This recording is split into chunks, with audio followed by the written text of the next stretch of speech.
Hello friends, welcome to BPSC right way. स्वागत है आप सभी का हमारे चैनल बीपीएससी राइट वे पर। आज हम लोग चर्चा करेंगे अभी हाल ही में आए हुए बिहार एसएससी सीजीएल 2022 के बारे में, जिसमें हम लोग सभी महत्वपूर्ण बातों को जानेंगे कि इसमें कौन कौन से किताब परीक्षा में ले जा सकते हैं, किस टॉपिक से कितने प्रश्न आएंगे और प्रीवियस ईयर का कट ऑफ क्या था, या फिर इसमें कौन कौन से किताब हम पढ़ें जिससे कि हमें ज़्यादा से ज़्यादा लाभ हो, और इसका सिलेबस क्या है और नोटिफिकेशन में क्या क्या महत्वपूर्ण बातें दी गई है, उन सभी की चर्चा हम लोग इसके अंतर्गत करेंगे। इसमें हम लोग उन सभी महत्वपूर्ण बातों को देखेंगे जो कि आपके एग्ज़ाम के लिए बहुत ही उपयोगी होगा, और आप जो फॉर्म फिलअप करने वाले हैं यह आपके लिए बहुत ही लाभदायक होगा। तो चलिए हम लोग शुरू करते हैं और हम लोग देखते हैं सबसे पहले नोटिफिकेशन में क्या क्या महत्वपूर्ण बातें कही गई है। तो बिहार सरकार ने बिहार एसएससी सीजीएल के तहत एक नोटिफिकेशन को जारी किया है, जिसमें 2187 सीट के लिए बहाली निकाली गई है। बीएसएससी सीजीएल भर्ती 2022 ऑनलाइन का पंजीकरण प्रक्रिया जो है वह 14 अप्रैल 2022 से आधिकारिक वेबसाइट जो है उस पर प्रारंभ होगा। तो आधिकारिक वेबसाइट क्या है? तो वह वेबसाइट है bssc.bihar.gov.in। तो ये वाला वेबसाइट का लिंक है, आप लोग यहाँ से जा कर के इस फॉर्म को 14 अप्रैल 2022 से भर सकते हैं। तो हम लोग आगे बढ़ते हैं और इसकी अधिसूचना से संबंधित जानकारियों को देख लेते हैं एक बार। तो इसमें जो है कुल रिक्तियां जो होगी वह होगी 2187, और अधिसूचना जारी होने की तिथि क्या है? तो वह है 6 अप्रैल 2022, यानी कि 6 अप्रैल 2022 को यह नोटिफिकेशन जारी किया गया है। ऑनलाइन शुरू कब से होगा? तो यह ऑनलाइन भरने की प्रक्रिया जो है वह प्रारंभ होगी 14 अप्रैल 2022 से। 14 अप्रैल 2022 से आपका लिंक ओपन हो जाएगा और आप लोग इसके ऑफिशियल वेबसाइट पर जाकर फॉर्म को भर सकते हैं। सबसे महत्वपूर्ण बातें हैं कि यह कब तक भरा जा सकेगा? तो यह 17 मई 2022 तक जो है इसका लिंक ओपन रहेगा। आप अपने आवेदन को 17 मई 2022 से पहले तक में कंप्लीट कर लें। आगे जो नोटिफिकेशन में महत्वपूर्ण बात दिया गया है वह है विभागवार रिक्तियों से संबंधित। इसमें जो है रिक्तियां कौन कौन से विभाग में क्या क्या हैं इसके बारे में चर्चा की गई है। तो सबसे ज़्यादा पोस्ट जो है वह सचिवालय सहायक की है, जिसमें कि 1360 पोस्ट दिए गए हैं, और प्लानिंग असिस्टेंट का इसमें 125 पोस्ट है, और मलेरिया इंस्पेक्टर का इसमें जो है वह 74 पोस्ट है, और data entry operator grade C का इसमें कुल 2 पद है, और ऑडिटर के लिए जो है वह टोटल 626 पोस्ट दिया गया है। यानी कि आप इन सभी पदों के लिए जो है इस फॉर्म को अप्लाई कर सकते हैं। आगे हम लोग चर्चा कर लेते हैं कि इस परीक्षा के लिए हम लोगों को शुल्क कितना कितना देना पड़ेगा। तो इसमें जो है आवेदन शुल्क के तौर पर जो लिया जा रहा है वह जनरल, ओबीसी और ईडब्ल्यूएस के लिए जो है वह कुल 540 रुपये लिए जा रहे हैं। SC, ST, PH जो कि बिहार के नागरिक हैं उसके लिए 135 रुपये लगेंगे। फीमेल जो बिहार की हैं उनको भी 135 रुपये देने होंगे, और अदर स्टेट यानी कि जो बिहार राज्य से बाहर के छात्र इस फॉर्म को भर रहे हैं उन्हें कुल 540 रुपये देने होंगे। आगे हम लोग देखते हैं कि इसमें एज क्या क्या है और किस किस कैटेगरी के लिए कौन सी उम्र सीमा रखी गई है। तो इस परीक्षा के लिए जो एज निर्धारित की गई है वह है BC, EBC और UR कैटेगरी के फीमेल, और EWS के लिए जो है वह 21 से 40 साल तक के लिए निर्धारित किया गया है, और यह गणना जो की जाएगी वह की जाएगी 1/8/2021 के लिए। ठीक है। जनरल मेल, EWS मेल के लिए जो वह एज रखा गया है वह 21 से 37 साल रखा गया है, और उसकी भी गणना जो है की जाएगी 1/8/2021 से की जाएगी। SC, ST के लिए जो एज है वह है 21 से 42 साल, और इसकी भी गणना की जाएगी 1/8/2021 से। तो यह तीनों बातों को आप लोग ध्यान रखेंगे। इस नोटिफिकेशन में आयु से संबंधित एक और महत्वपूर्ण बात कही गई है, वह यह है कि वैसे अभ्यर्थी जो दिनांक 1/8/2015 को सरकार के द्वारा निर्धारित अधिकतम उम्र सीमा धारित करते हों, वे भी उम्र सीमा के आधार पर इस परीक्षा के लिए पात्र होंगे। मतलब कि वैसे छात्र जिसकी आयु जो है 1/8/2015 को 40 साल से अधिक नहीं है वे भी इस फॉर्म को भर सकते हैं। तो यह सभी कैटेगरी पे अलग अलग लागू होगा, मतलब कि बीसी, ईबीसी और अनरिजर्व महिलाओं के लिए अधिकतम जो है 40 साल होनी चाहिए। कब तक? 1/8/2015 तक। उसी तरह जनरल मेल और ईडब्ल्यूएस मेल के लिए जो है वह अधिकतम कितनी होगी? 37 होगी। कब तक के लिए? वह 1/8/2015 तक के लिए। और उसी तरह जो है वह SC ST में भी लागू होगा। वह होगा अधिकतम उम्र कितना? तो वह होगा 42 साल। कब तक के लिए? तो वह होगा 1/8/2015 तक के लिए। तो उस समय तक जिसकी भी आयु सीमा इसके बीच में आ रही थी वे इसे अप्लाई कर सकते हैं। अब हम लोग देख लेते हैं परीक्षा पद्धति की कि इस परीक्षा की पद्धति क्या है। BSSC प्रीलिम्स परीक्षा में कुल 150 वस्तुनिष्ठ प्रकार के प्रश्न होंगे, जिसमें प्रत्येक प्रश्न के लिए जो है 4 अंक दिए होंगे, जिसकी कुल समय अवधि जो है वह होगी 2 घंटे 15 मिनट। BSSC CGL प्रारंभिक परीक्षा में नकारात्मक अंकन के लिए प्रत्येक गलत जवाब पर 4 अंक से 1 अंक काट लिए जाएंगे। मतलब कहने का यह है कि अगर आप कोई सही जवाब देते हैं तो उसके लिए आपको मिलेंगे टोटल 4 अंक। अगर आपने किसी एक प्रश्न का गलत जवाब दे दिया तो आपके इस 4 अंक में से 1 अंक काट लिए जाएंगे। इस आधार पर आपका कॉपी का मूल्यांकन किया जाएगा। और इस परीक्षा में जो है वह विषय जो होगा वह निम्न प्रकार से होगा।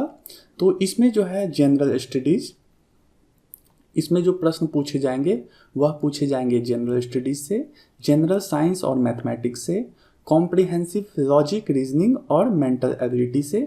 और टोटल प्रश्न की संख्या कितनी होगी? वह होगी 150।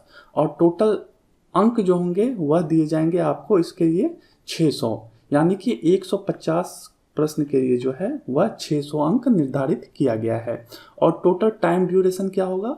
वह होगा 2 घंटे 15 मिनट।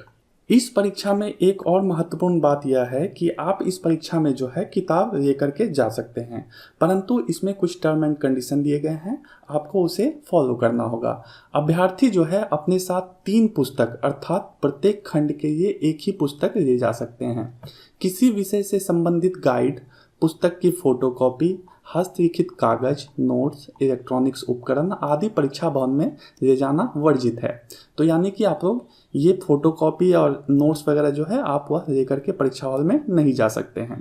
प्रत्येक खंड के लिए, जैसे कि सामान्य अध्ययन है, इसके लिए आप एक पुस्तक लेकर के जा सकते हैं, लेकिन इसमें भी टर्म एंड कंडीशन है कि वह पुस्तक जो है NCERT, BSEB, ICSE बोर्ड के होने चाहिए। सामान्य गणित के लिए भी आप एक लेके जा सकते हैं, वह भी होने चाहिए NCERT, BSEB और ICSE बोर्ड के।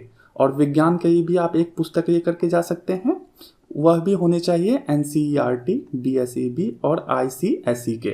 तो यह थे कि आप लोग कौन कौन से किताब परीक्षा हॉल में लेकर के जा सकते हैं। अब हम लोग चर्चा कर लेते हैं सबसे महत्वपूर्ण टॉपिक की, और वह है प्रश्न समीक्षा। इसमें हम लोग देखेंगे कि किस किस टॉपिक से पहले के परीक्षा में कितने कितने प्रश्न पूछे गए हैं। तो इसे आप लोग ध्यान से देखिए कि सबसे पहले देख लेते हैं हम लोग फर्स्ट SSC CGL, ठीक है, इसके प्रीलिम्स और मेंस में कितने कितने प्रश्न किस किस सब्जेक्ट से आए हुए हैं। तो रीजनिंग से इसमें 50 प्रश्न पूछे गए थे प्रीलिम्स में, और मेंस में पूछे गए थे रीजनिंग से 44 प्रश्न।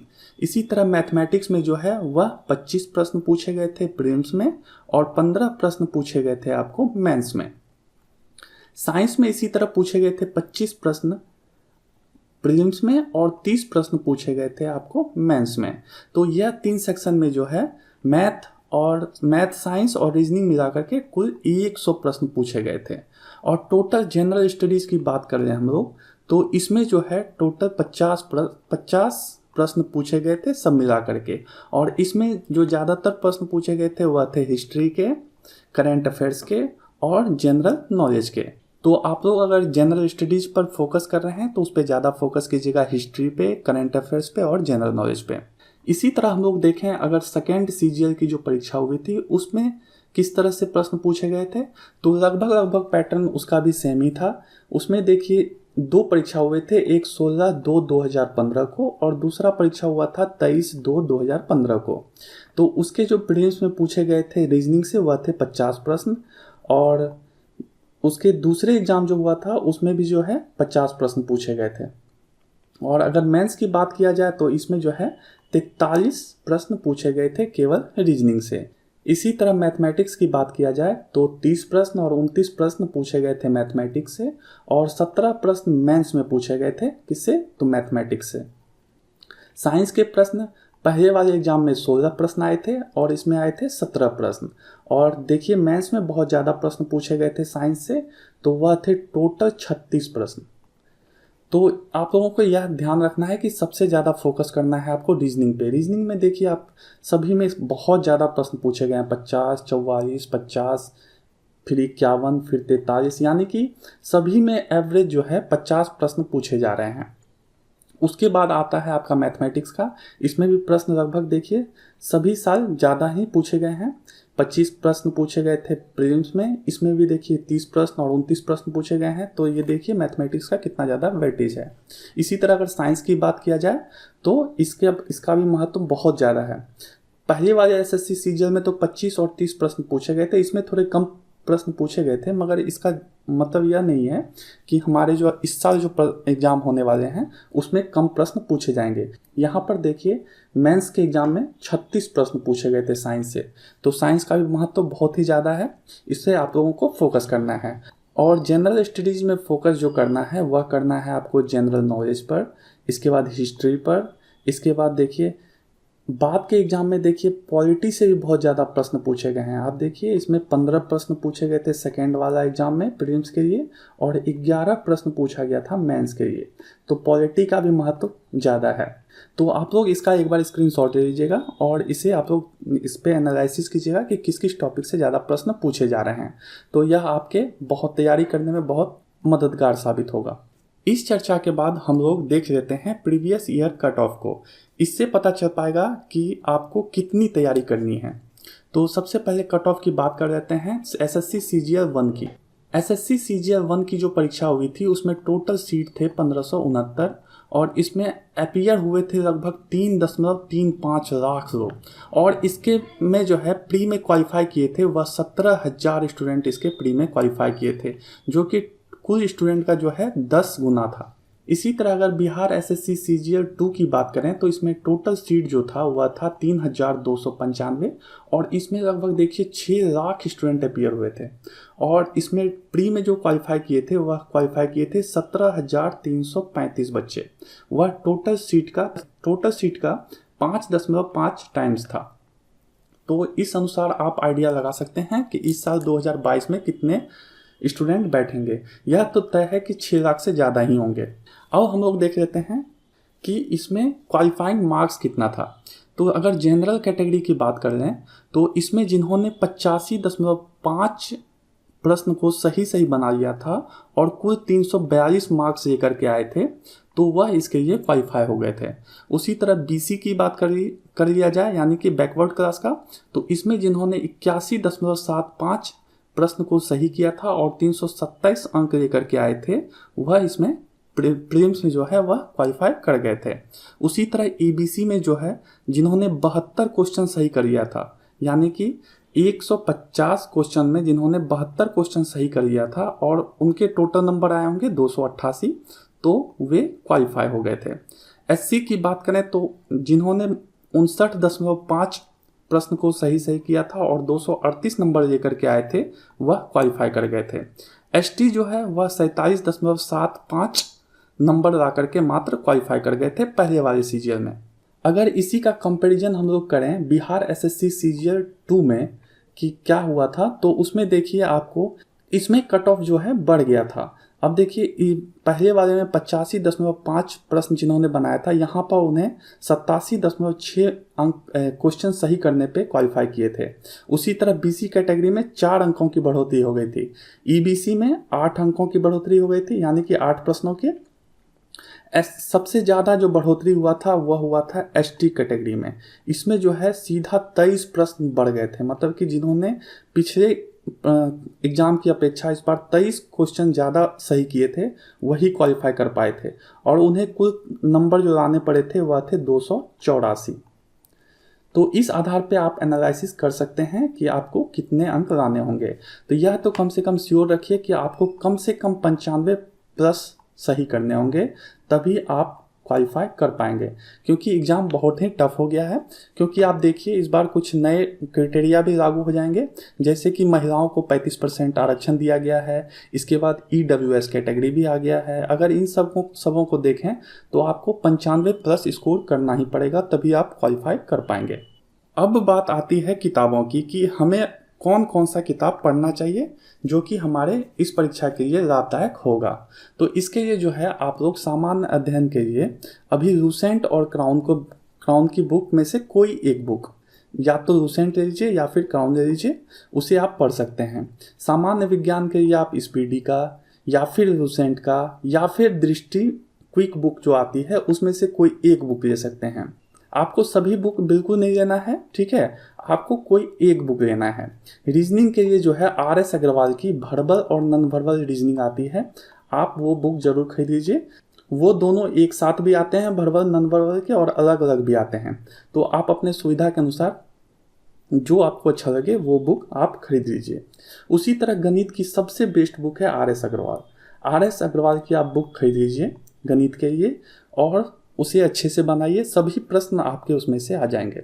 यह सभी पढ़ने के बाद आप जो है टेस्ट सीरीज जरूर बनाइएगा, क्योंकि टेस्ट सीरीज जो है आपके तैयारी को बहुत ही बेहतर करेगा। तो अभी आप लोग टेस्ट सीरीज के लिए कोई भी बुक मत खरीदिए, क्योंकि अभी जस्ट ही नोटिफिकेशन आया हुआ है, तो मार्केट में कोई भी अच्छे टेस्ट सीरीज अभी अवेलेबल नहीं होंगे।